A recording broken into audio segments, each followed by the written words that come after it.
கிறிஸ்துவுக்குள் அன்பு சகோதர சகோதரிகளுக்கு இயேசு கிறிஸ்துவின் இனிதான நாமத்தில் இன்று உங்கள் ஒவ்வொருவரையும் நான் வாழ்த்துகிறேன். உங்களோடு தொடர்ந்து லைவ் மூலமாக வருவதற்கு சில தடைகள் இருந்தபடியினாலே இந்நாளிலும் இந்த செய்தியை டைரக்டாக வீடியோ கேமரா மூலமாக எடுத்து உங்களுக்கு நான் பதிவு செய்கிறேன். இதை நீங்கள் ஃபேஸ்புக் மூலமாகவோ அல்லது யூடியூப் மூலமாக பார்க்கிற ஒவ்வொருவருக்கும் இயேசு கிறிஸ்துவின் இனிதான நாமத்தில் உங்களுக்கு வாழ்த்துக்களை தெரிவித்துக்கிறேன். இந்நாளில் நாம் தொடர்ந்து பார்த்து கொண்டிருக்கிற சப்ஜெக்டு சாவாமை என்ற சப்ஜெக்டை நாம் தொடர்ந்து பார்த்து கொண்டிருக்கோம். தொடர்ச்சி 13வது பாகத்தை இன்று பார்த்து கொண்டிருக்கோம். இது மணவாட்டி சபை என்ற தலைப்பில் நாம் பார்த்து கொண்டிருக்கிறோம். இதில் நாம் இன்றைக்கு பார்க்க போகிற இந்த தலைப்புக்கு உகந்த வேத வசனம் மத்தேயு 25வது அதிகாரம் 1 to 13 வரை உங்களோடு நான் இப்பொழுது பேச நான் வாஞ்சிக்கிறேன். முதலாவது 10 கன்னிகைகளை குறித்து அதில் சொல்லப்பட்டிருக்கு. அது 1வது வசனத்தில் அந்த 10 கன்னிகை குறித்து அது தெளிவாக சொல்லப்படுகிறது. அந்த கன்னிகை கற்புள்ள என்ற ஒரு வார்த்தை அங்கு பயன்படுத்தப்பட்டிருக்கிறது. இந்த கற்புள்ள என்ற வார்த்தையை தான் நாம் பரிசுத்தம் என்றதாகவும், அந்த பரிசுத்தத்தை நாம் தேடுகிறவர்கள் அந்த ஆத்ம மரணம் என்ற சாகாமை தெரிந்தவர்களாக இருப்பார்கள் என்பதை குறித்து தான் நம்ம தொடர்ந்து பார்த்து கொண்டிருக்கோம். எனவே மணவாட்டி சபைக்கும் அந்த சாவாமைக்கும் உள்ள தொடர்பு என்னவென்றால், அந்த சாவாமையை விரும்புகிறவர்கள், ஆத்மாவுடைய பரிசுத்தத்தை விரும்புகிறவர்கள், அவர்கள் மணவாட்டி சபைக்கு தகுதியுள்ளவர்களாக இருக்கிறார்கள். அவர்கள் மட்டுமே பாக்கியவான்கள் என்று எழுது. முதலாம் உயிர்த்தெழுதலுக்கு பங்குள்ளவர்கள் பாக்கியவான்கள் என்று வேதம் சொல்கிறது. அப்போ அந்த முதலாம் உயிர்த்தெழுதல் உள்ளவர்கள் மட்டும்தான் அந்த மணவாட்டி சபையிலே இருப்பார்கள் என்று வேதம் நமக்கு தெளிவாக சொல்கிறது. அந்த நாம் பார்த்து கொண்டிருக்க மத்திய 25 2வது வசனம் சொல்கிறது, புத்தியுள்ளவர்கள் 5 நபர்கள் என்று சொல்லப்பட்டிருக்கிறது. இங்கு அந்த புத்தியுள்ளவர்கள் என்பது என்னன்னா, இந்த உலகத்துல இந்த சரீரத்தோட இந்த மரணத்தோட நம்ம வாழ்க்கையெல்லாம் முடிஞ்சதுன்னு நினைக்கிறவங்க அல்ல. இதற்கு பிறகு ஒரு வாழ்க்கை இருக்கிறது, நரகம் ஒன்று இருக்கிறது, அந்த நரகத்துக்கு நாம் போகக்கூடாது, பரலோகம் ஒன்று இருக்கிறது, அங்கு நான் போக வேண்டும் என்று புத்தி உள்ளவர்கள் சாவாமை என்ற ஆத்மா மரணத்தின் சாவாமையின் மீது அக்கறை கொண்டவர்கள். அவர்கள் அந்த 4வது வசனம் சொல்கிறது, கையில் என்னதான் எண்ணெய் இருக்கான், அந்த எண்ணெய் என்ற பரிசுத்த ஆவியின் உதவி இருக்கிறது, பரிசுத்த ஆவியின் அபிஷேகம் இருக்கிறது. இயேசு கிறிஸ்து இந்த பூமியில ரத்தம் சிந்தினார். அந்த ரத்தம் சிந்துதலுக்கு மூலமாக நாம் மீட்கப்பட வேண்டும் என்று நமக்கு நினைப்பூட்டுகிறவர் பரிசுத்த ஆவியானவர். அவரை கொண்டுதான் நம்ம பரலோக ராஜ்யத்தில் அந்த ஆத்ம மரணத்தை ஜெயம் கொள்ள முடியும். சரீர மரணம் என்பது ஒன்றுமில்லை, சரீர மரணத்தை குறித்து நாம் பயம் இல்லை என்பதை குறித்து நாம் பார்த்தோம். ஆனால் ஆத்ம மரணத்துக்கு ஜெயம் கொள்ள நாம் அந்த எண்ணெய் நமக்குள் இருக்க வேண்டும், அந்த பரிசுத்தாவின் அபிஷேகம் நமக்குள் இருக்க வேண்டும் என்று சொல்கிறது. அதில் நம்ம 3வது வசனம், அதாவது மத்தேயு 25 3வது வசனத்தை பார்த்தோம்னா, புத்தி இல்லாதவர்கள், சாவன் மீது அக்கறை கொண்டவர், உலக வாழ்க்கை போதும், குடி போதும், உலகத்தில் இருக்கிற காரியங்கள் போதும் என்று இந்த உலகத்தின் மேல் மட்டும் அக்கறை கொண்டவர்கள், அவர்கள் புத்தி இல்லாதவர் என்று சொல்லப்படுகிறது. அதுல 5வது வசனம் பார்த்தா, நிர்விசாரமாய் அவர்கள் இருக்கிறார்கள் என்பதை குறித்து சொல்லப்பட்டிருக்கிறது. அப்போ நிர்விசாரமாய் இந்த உலகத்துல இருக்கிற ஒரு கூட்டம் இருக்கிறது, நிர்விசாரம் இல்லாமல் ஒரு கூட்டம் இருக்கிறது. அதை தான் நம்ம ஏற்கனவே பார்த்தோம். யோவான் 10:14 தொழுவத்துள்ளாடுகள் தொழுவத்துள்ளாடுகளுடைய அந்த ஆத்ம மரணம் சாகாமை நான் கழித்து கொள்ள வேண்டும் என்று அக்கறையோடு இயேசுடைய தொழுவத்தில் இயேசு மூலமாக அதை நம் பிதாவிடத்தில் கேட்டு அதை பெற்றுக்கொள்ள தன்னை அனுதினமும் ஆயத்தப்படுத்திக் கொள்கிறார். முடிவு புரிந்து நிலைநிற்கிறவர்கள், அவர்களே அந்த முடிவு புரிந்து நிலைநிற்கிற ரட்சிப்பை தரித்துக் கொள்வார்கள். அதுதான் பூர்ண ரட்சிப்பு என்று ஏசாயா 33:6 சொல்லப்பட்டிருக்கிறது. எனவே நிர்விசாரமாக இருக்கிற அவர்கள் என்ன செய்யறாங்க? அது பரிசுத்தாவின் அபிஷேகம் எங்கே கிடைக்கும்? தேவ சமூகத்தில் கிடைக்கும். அந்த தேவ சமூகத்தில் போய் போடல, விற்கிறவர் யாரு? இயேசு இடத்துல, இயேசு மூலமாக, ஜெபத்தின் மூலமாக அந்த பரிசுத்தாவி நமக்கு வேண்டும் என்றால் நம்முடைய பாவக்கரைகளை கழுவி, அவருடைய ரத்தத்தினால் நம்ம பாவக்கரைகளை கழுவி அவரோடு நாம் ஐக்கியப்பட்டவர்களாக இருக்க வேண்டும் என்று வேதம் சொல்கிறது.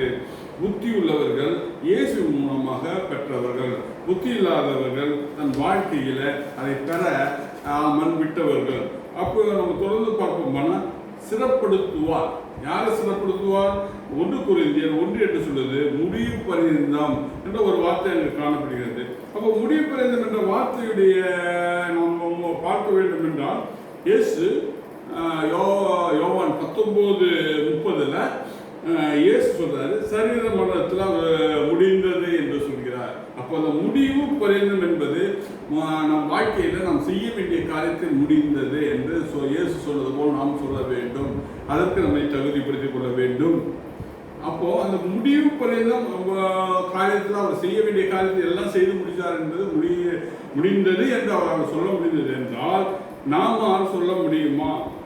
அதற்கு நாம் என்ன பிரயாசப்படுகிறோம் என்று நாம் பார்க்க வேண்டும். ரோமர் 6:22 நீங்கள் வாசித்து பார்ப்பீர்களானால், பாவத்திலிருந்து விடுதலையாக்கப்பட்டு நாம் பாவத்திலிருந்து விடுதலையாக்கப்பட வேண்டும். இந்த முடிவு புரிந்து அந்த மரணத்துக்கு நாம் சரீரமானது போவதற்கு முன்பாக இயேசு எப்படி முடிந்தது என்று சொன்னாரோ அதுபோல நாம் பாவத்திலிருந்து விடுதலையாக்கப்பட வேண்டும். இரண்டாவது சொல்வது, தேவனுக்கு அடிமையாக்கப்பட்டவர்கள். அப்போ அந்த முடிவு புரிந்து நம் நினைவுக்கு அந்த ரட்சிப்புக்கு நம்ம கடந்து செல்வதற்கு நாம் தேவனுக்கு அடிமையாக்கப்பட்டவர்கள். ஞானசானம் என்பது என்ன?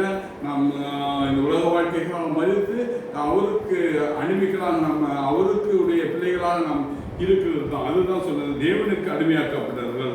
இதனுடைய தேவனுக்கு அடிமையாக்கப்பட்ட பலன் என்ன என்று சொல்கிறது?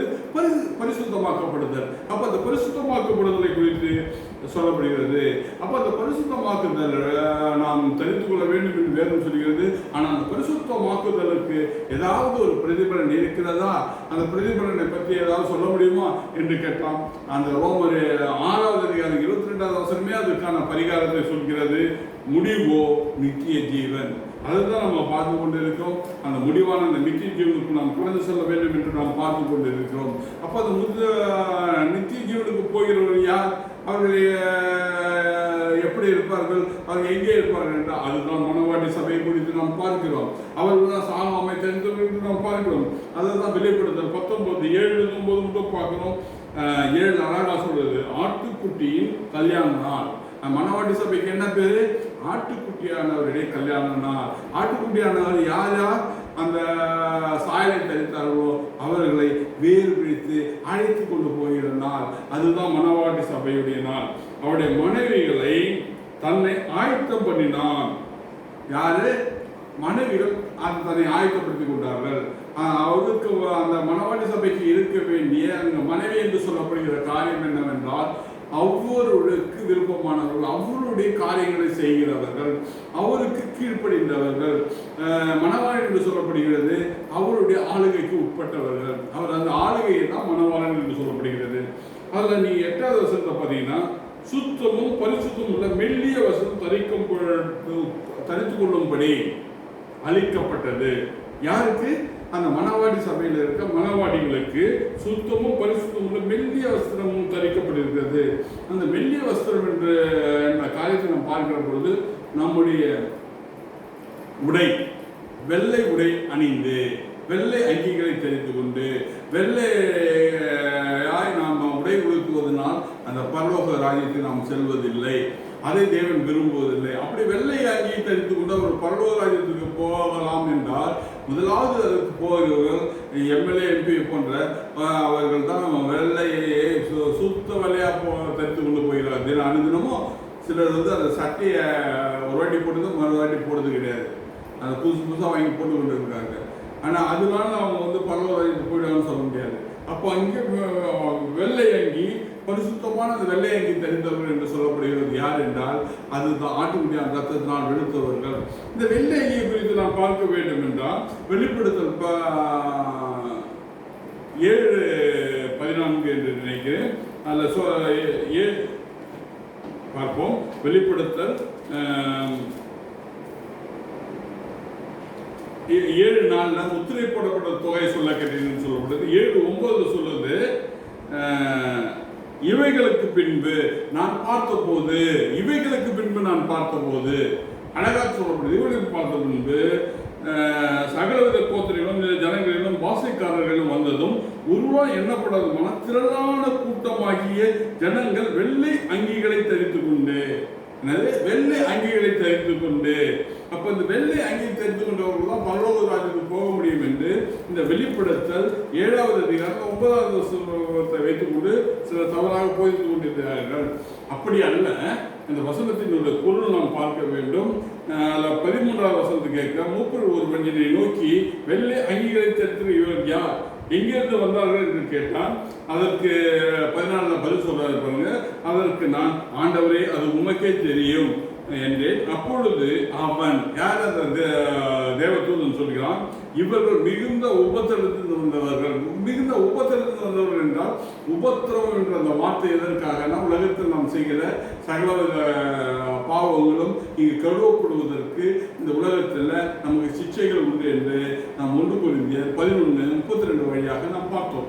அதோடைய தொடர்ச்சி தான் இதுவும். அதோடைய பொருள் தான் இதுல இருந்து உபத்திரவம் என்று.